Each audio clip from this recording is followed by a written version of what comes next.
दोस्तों मान के चलिए कि आपके पास एक्सेल में कोई एक डेटा था जिसमें कि कोऑर्डिनेट्स थे और उन कोऑर्डिनेट्स की हेल्प से आपने उस डेटा को 3D मैप पर एक्सेल में विजुलाइज कर लिया है। लेकिन अब आप उस डेटा को कैटेगरीज से डिफाइन करना चाहते हैं और अलग अलग कलर करके या अलग अलग उनकी कंडीशंस को अप्लाई करके आप चीज़ों को अलग अलग विजुलाइज करना चाहते हैं। सपोज कीजिए कि आपके काफ़ी सारे कस्टमर्स हैं किसी एक ही प्लेस पे या मल्टीपल उनकी लोकेशंस हैं। अब उनमें से कई कस्टमर्स से आपको पेमेंट रिसीव हो चुका है, लेकिन कई कस्टमर्स का आपका जो पेमेंट है वो पेंडिंग है। तो अभी क्या है कि आपका जो फील्ड ऑफिसर है उनसे पेमेंट कलेक्शन के लिए जाता है, तो उसको पता रहना चाहिए कि किससे हमारा पेमेंट आपको रिसीव हो गया है और किसका पेमेंट अभी पेंडिंग है, जिसको कि वो अपने नॉर्मली मैप पर जाकर उसको विजुलाइज कर सके, उसको देख सके और अपने उसके अकॉर्डिंग अपनी प्लानिंग को कर सके। तो अब मान के चलिए कि मेरे को ये चीज़ें यहाँ पे विजुलाइज करनी है अलग अलग कलर में। सपोज कीजिए जो जिसका पेमेंट होगा उसको मुझे ग्रीन टिक दिखाने हैं और जिसका पेमेंट नहीं होगा उसको मुझे रेड टिक दिखाना है। तो वो हम यहाँ पे किस तरह से करेंगे आज के इस वीडियो में आपको यही बताने वाले हैं। तो आइए वीडियो को शुरू करते हैं।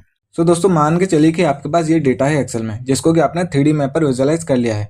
अब उसको आपको अलग अलग कैटेगरी के अकॉर्डिंग या अलग अलग फिल्टर के अकॉर्डिंग या अलग अलग कंडीशन के अकॉर्डिंग अलग अलग कलर भी देने हैं और कलर देने के बाद अपने डेटा को विजुलाइज कराना है, जिससे कि आप उन चीज़ों को क्लियरली और जल्दी आइडेंटिफाई कर पाएँ अपने मैप पर। तो वो आप किस तरह से करेंगे और उसमें हम किस तरह से मल्टीपल लेयर्स का यूज़ करेंगे, वो आज के इस वीडियो में हम आपको बताने वाले हैं। तो देखिए, सबसे पहले आपको करना वही है कि सिंपल से आपको सारे डेटा को सिलेक्ट करना है और यहाँ पे 3D मैप पर जाना है। यदि आप अभी तक ये नहीं सीख पाए हैं कि हम 3D मैप पर कैसे अपने डेटा को विजुलाइज करेंगे, उसकी सेटिंग्स करेंगे या उसको इंपोर्ट करेंगे, तो उससे रिलेटेड हम ऑलरेडी काफ़ी वीडियो बना चुके हैं। उनका लिंक इस वीडियो के नीचे डिस्क्रिप्शन में दिया हुआ है, वहाँ से आप उन वीडियो को देख सकते हैं। सो अभी हम यहाँ पे एक न्यू टूल क्रिएट करते हैं और न्यू टूल क्रिएट करने के बाद आपको कुछ चीज़ यहाँ पे हम बताने वाले हैं। तो देखिए, जब भी कभी हम कोई भी न्यू टूल क्रिएट करते हैं तो उसमें हमारी जो एक लेयर है वो बाय डिफॉल्ट क्रिएट होकर आती है, जैसे आप यहाँ पे देख पाएंगे। तो ये हमारी लेयर 1 है। अब इसके बाद क्या करते हैं हम कि जैसे हमारा ये डेटा है और डेटा में क्या है कि हमको मान चलो हमारा जो डेटा है उसको कैटेगरी में डिफाइन करना है अलग अलग जो एप्लीकेशन स्टेटस है उसके अकॉर्डिंग। जैसे इसमें 3 स्टेटस दे रखे हैं, एक है अप्रूव्ड, एक है पेंडिंग लेवल 1 और एक है पेंडिंग लेवल 2। अब मान लीजिए इन तीनों ही कंडीशंस के अकॉर्डिंग मुझे अलग अलग कलर देके यहाँ पे अपने डेटा को आइडेंटिफाई करना है। तो इसके लिए अब हम फिर से अपने 3D मैप पर जाएंगे और यहाँ पे हम 3 लेयर क्रिएट करेंगे। तो ये हमारी लेयर 1 हो गई, एक और लेयर ऐड करेंगे एंड देन एक और लेयर ऐड करेंगे। तो इस तरह से हम लेयर यहाँ पे मल्टीपल ऐड करते चले जाएंगे। अभी क्या है कि जो हमारी लेयर 1 है उसमें तो हमारा डेटा ऑलरेडी फैच है, बट लेयर 2 और लेयर 3 में नहीं है। तो यहाँ पर हम लेयर 1 में जाएंगे, लोकेशन पे ऐड फील्ड करेंगे, लैटिट्यूड में लैटिट्यूड और लॉन्गिट्यूड में लॉन्गिट्यूड। तो ये हमारा डेटा यहाँ पे फैच हो जाएगा। सेम प्रोसीजर हम यहाँ पे लेयर 3 में करेंगे। लोकेशन पे गए, लैटिट्यूड एंड लॉन्गिट्यूड, यहाँ भी हमारा डेटा फैच हो चुका है। अब हम क्या करेंगे, यहाँ पे अपनी लेयर को अपनी कंडीशंस के अकॉर्डिंग ही नेम दे देंगे। तो पहला दे देते हैं अप्रूव्ड। तो ये हमारी अप्रूव्ड की लेयर हो गई। और दूसरा दे देते हैं पेंडिंग एट लेयर 1। तो इसको कर देंगे पेंडिंग लेयर 1, पेंडिंग L1। और तीसरी का नाम रख देंगे pending eight layer 2, pending L2।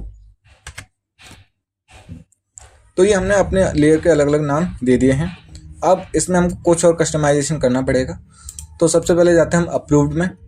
यहाँ पे अपने डेटा की जो व्यू है, व्यू टाइप, उसको सिलेक्ट करेंगे। इसको जूम कर लेते हैं। तो ये हमने यहाँ पे सर्कल वाला ले लिया है। देन इसके बाद हम जाएंगे फिल्टर पे और फिल्टर में सिलेक्ट कर लेंगे एप्लीकेशन स्टेटस और यहाँ पे अप्रूव्ड वाले पे क्लिक कर लेंगे, जिससे कि जो अप्रूव्ड वाला डेटा है वही यहाँ पे शो होगा।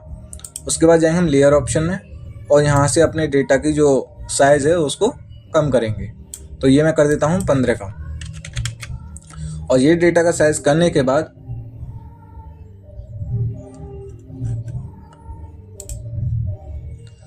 और इसका साइज कम करने के बाद हम यहाँ पे इसका कलर दे देते हैं ग्रीन। तो ग्रीन कलर देने के बाद अब हमारा ये काम कंप्लीट हो गया है। अब चलते हैं हम अपनी लेवल 2 पर, जो लेयर 2 है। तो यहाँ पे जाएंगे L1 पे। L1 पे जाने का फिर से हमको वही सारी चीज़ें करनी है। पहले हमको टाइप को सिलेक्ट करना है, देन हम जाएंगे फिल्टर पे, यहाँ पे करेंगे एप्लीकेशन स्टेटस और यहाँ पे डाल देंगे pending at level 1 and then इसके कलर को भी चेंज कर लेंगे और इसका साइज़ भी एडजस्ट कर देंगे। तो ये हो गया साइज और यहाँ पे हम डाल देंगे ब्लू। ऑलराइट, अब हम जाते हैं अपने तीसरी लेयर पे। तो ये है हमारी तीसरी लेयर जो कि है L2 के नाम से। अब इसमें सेम वही सारी चीज़ें करनी है। सबसे पहले इसका टाइप चेंज करेंगे, देन फिल्टर ऐड करेंगे, एप्लीकेशन स्टेटस, और इसमें हम सेलेक्ट कर लेंगे पेंडिंग एट लेवल 2। तो ये हमने कर लिया है। अब इसका भी हम जो साइज़ है उसको एडजस्ट कर लेंगे। साइज़ एडजस्ट करने के बाद इसका जो कलर हम देते हैं रेड। तो देखिए अब यहाँ पे कितना क्लियरली जो हमारा डेटा है वो विजुलाइज हो चुका है, जिसमें हमको पता चल रहा है कि जो रेड वाले हैं वो हमारे अभी L2 पर पेंडिंग है, जो ब्लू वाले हैं वो हमारे L1 पर पेंडिंग है, और जो ग्रीन है वो हमारे अप्रूव्ड हो चुके हैं। अब मान लीजिए ये तो आपने सारे कर लिए, तो अब इसमें क्या है कि आप इसको एक साथ देखना चाहते हैं या आप इसको इंडिविजुअली देखना चाहते हैं, तो उसके लिए आप किस तरह से करेंगे।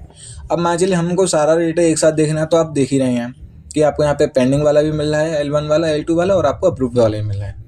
अब मान लीजिए मेरे को अप्रूव्ड वाला ही देखना है, तो उस केस में मैं क्या करूँगा, जो मुझे डेटा नहीं देखना है उनके लेयर को मैं यहाँ से हाइड कर दूंगा। तो देखिए अप्रूव्ड वाला ही दिखेगा। अभी मान लीजिए अप्रूव्ड वाला हम हाइड कर देते हैं और पेंडिंग L1 वाला हम अनहाइड करते हैं, तो ये हमारे पेंडिंग L1 वाला डेटा आ गया। और यहाँ पर हम मैप का लेबल भी ऐड कर लेते हैं। तो ये कुछ इस तरह से आपको विजुलाइज होगा। देन मान के चलिए हमें L2 वाला देखना हो, तो हम यहाँ से L2 वाला भी देख सकते हैं। तो इस तरह से आप अपने डेटा को कैटेगरी वाइज अलग अलग कलर देके यहाँ पर आइडेंटिफाई कर सकते हैं, और उसके लिए आपको मल्टीपल लेयर्स का यूज़ करना पड़ेगा। तो दोस्तों मुझे उम्मीद है कि आपको ये वीडियो अच्छा लगा होगा, और ऐसी वीडियोस देखने के लिए हमारे चैनल को सब्सक्राइब करें। फिलहाल ये वीडियो देखने के लिए आप सभी का बहुत बहुत धन्यवाद।